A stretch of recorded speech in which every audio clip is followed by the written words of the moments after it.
Gagawin daw simple ang selebrasyon ng 1986 EDSA People Power ngayong taon. At kagaya makakusap natin si Cecil Guidote Alvarez ng Spirit of EDSA Foundation. Ma'am Cecil, good morning. Good morning. Welcome po sa unang balita. Thank you. Ano po yung mga nakalinya aktibidad para po sa pagdiriwang ngayong taon ng EDSA? Ngayon po, bukas yung buong Malacanang Museum na free. Okay.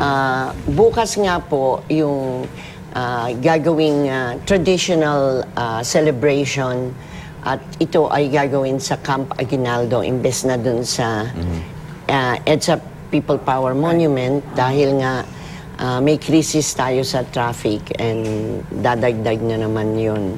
Kanya sa Camp Aguinaldo, total sabi nila, doon naman nag-umpisa. So doon sa grounds gagawin. Sa Camp Aguinaldo, it starts with a mass. It's actually also in memoriam for all those who have passed away in the struggle for restoring democracy. Nandiyan din po, pagkatapos yung programa, kung saan ang traditional na ginagawa ng Spirit of EDSA at katambal naman ang pamahalaan since 1986 ay magbigay ng recognition. So ito may 3 generic recognition na ibibigay sa armed forces, sa church, all sectors, including the Muslim. Pagkatapos, the ordinary Filipino, si Mang Juan. Yes. At ito ngayon ang magiging pag-simbolo sa paggunita at kahalagahan. Kasi for us, napakahalaga na, you know, very few know that there is a memory of the world collection all over the world by UNESCO, sapagkat UNESCO Artists for Peace po ang Earth Savers. At ito pong memory of the world, kung nandun sila Mandela, nandun yung mga iba sa bawat bansa, nandito ang people EDSA power, Revolution. EDSA Revolution. It's inscribed. Yung boses magmula sa Radyo Bandido at buong yun. Hindi pwedeng dalhin sa limot o tayo ay magkaroon ng amnesia sa bansa. May mga nagpasabi na hubang personalidad. Sino-sino ho ang mga dadalo sa selebrasyon? Kasi ang mga tatanggap sa armed forces, yung mga bawat head, katulad nung sa Navy, sa Army, si Secretary Lorenzana, sa Navy, si Colonel Balbas, sa Air Force, si General Hotchkiss, tapos si General Sarmiento sa Philippine Constabulary. Tapos si Rafi Aluna na magbabasa ng citation. Ma'am, kapansin-pansin po, walang papel yung Pangulo sa ating pagdiriwang ngayong taon. Would you like to comment on that? Ang sabi ho sa amin kasi, nagkataon dahil 24th, na merong peace discussion yung sa Muslim. And it's scheduled. Meron din hong federalism, kanya si Nene Pimentel cannot also join.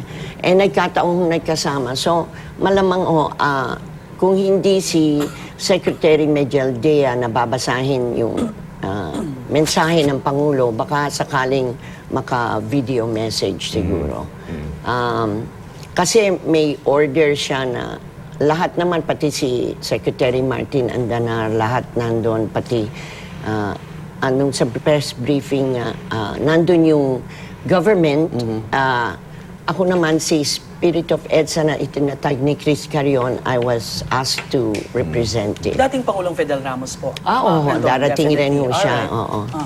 Ano naman po masasabi niyo doon sa komento na simplihan na lang natin, we have to move on, wag na tayo mag-dwell sa past and all those comments coming from some of the palace spokespersons? Siguro po yung dwelling in the past, hindi maaring mag-move on ka na hindi kasapi ang nakaraan.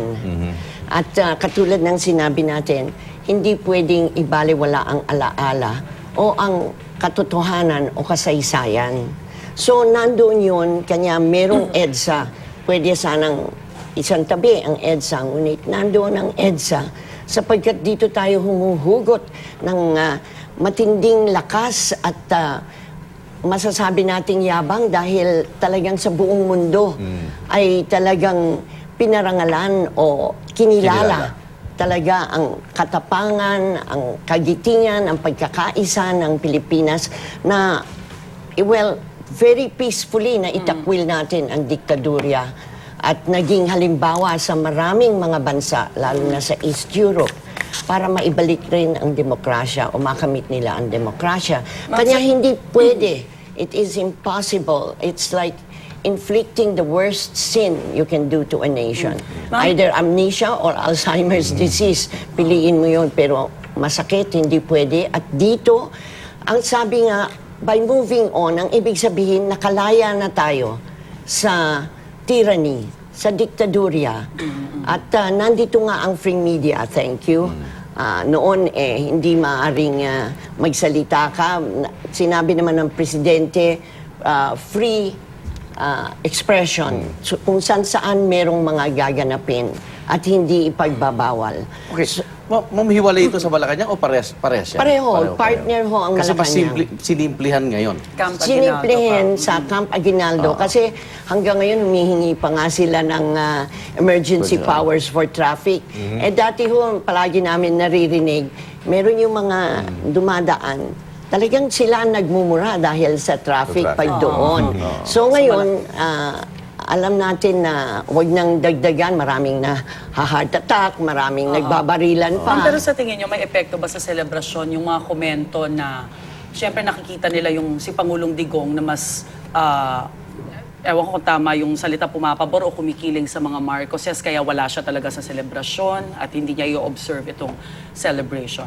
Ang sabi nila hindi naman siya talaga wala dahil Nagkataon lang. Nagkataon na matagal nang na-issue itong peace process with the Muslim at may federalism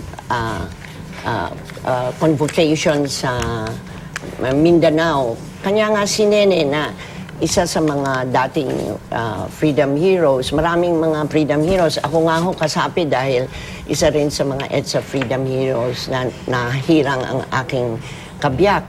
So, hindi talaga masasabing it's coincidental, unfortunately, and you can have all kinds of take about it.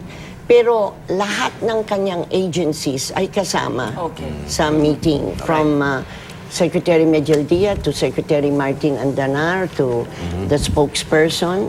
Bukas po ang selebrasyon sa publiko at matutuloy ho ba yung Martial Law Museum? Kasi the past celebration, okay. sabi, magtatayo ng ganun Totoo po yun. Sa discussions, ang nakimeeting dito sila Chris Carion sa Executive Office ng Pangulo, pinag-uusapan kasi hindi daw nailagay sa budget yun ngayon dahil hindi naman sila ang gumawa ng budget. Alright. Pero merong usapan na talagang titignan kung paano at saan lugar ilalagay. Kasi ang nangyari nun, may objection dahil yung vacant lot or merong ibang paggagamitan. Okay. But definitely ho, But itutuloy. there is discussions going on Apo. and it will we believe it's important para sa kamalayan ng tao lalo na sa mga millennials.